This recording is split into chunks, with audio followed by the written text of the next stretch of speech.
we're using a lot of our chest, we're using some of the neck muscles to help us breathe. So that's not good in the long run. So, did you fart?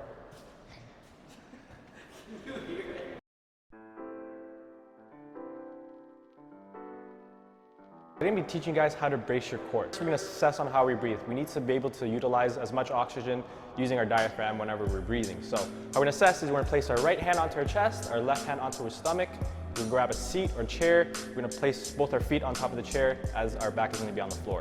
I want you to visualize either your chest or your stomach when you're inhaling. Which body part comes up first? So once we figure that out, we can progress to the next step.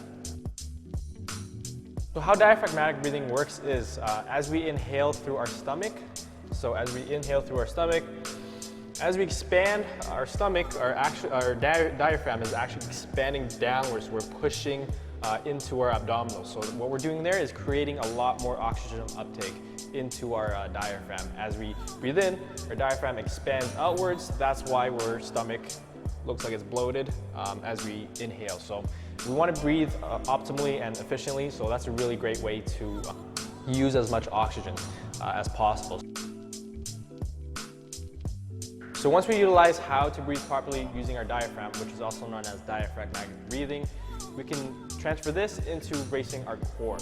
So how we're going to brace our core first is we're going to locate our lowest ribs. We're going to dig our fingers underneath our ribs. Okay, so what the goal here is, eventually when we breathe out, we want to bring our ribs down to our pelvis. So I'm slightly rounded forward, okay, but not to a point where I'm bringing my shoulders. It's just bringing the ribs down to my pelvis so that we're in a stable position. So once we get in that position, we're going to add the diaphragmatic breathing into it. So dig my fingers here down to my ribs, okay, and breathe in through my nose and exhale as long and as hard with the pursed lips as possible.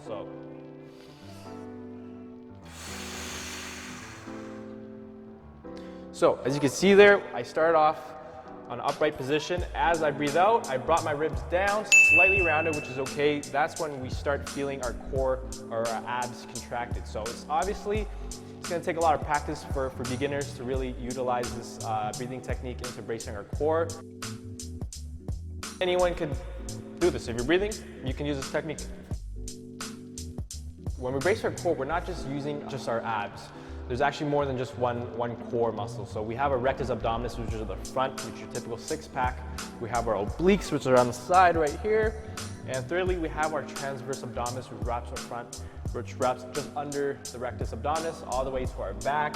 And obviously we have some of the stabilizing muscles, such as our erectors on our back. Okay, we have our glutes as well. All these muscles, they all work together, which is pretty much what we call the kinetic chain. It's really important for us to utilize all these muscles at once to brace our core. A lot of people have a lot of back pain. That's because they don't really know how to activate the muscles, especially with the core, or in certain movements, they're not activating the core when they should have. So this is really important to really learn how to brace the core. Pretty much everyday life, we should be bracing our core, especially when we're bending over. We never want to hunch back. We always want to keep it back straight, so we want to be conscious of bracing our core and just bending at our hips. So we want to always maintain that neutral spine in every position that we're in. Obviously, we can't, in a real situation, we're not going to be able to maintain that position 100%, but the main thing is to build a habit and keep that position in line in everyday life to prevent further injuries. So utilizing diaphragmatic breathing really helps alleviate upper body tension. What I mean by that is when we breathe through our chest first, we're using most of our neck muscles or chest muscles to help us breathe. So when we use our diaphragm, when we inhale through our stomach first, we're alleviating some of the tension in our upper body.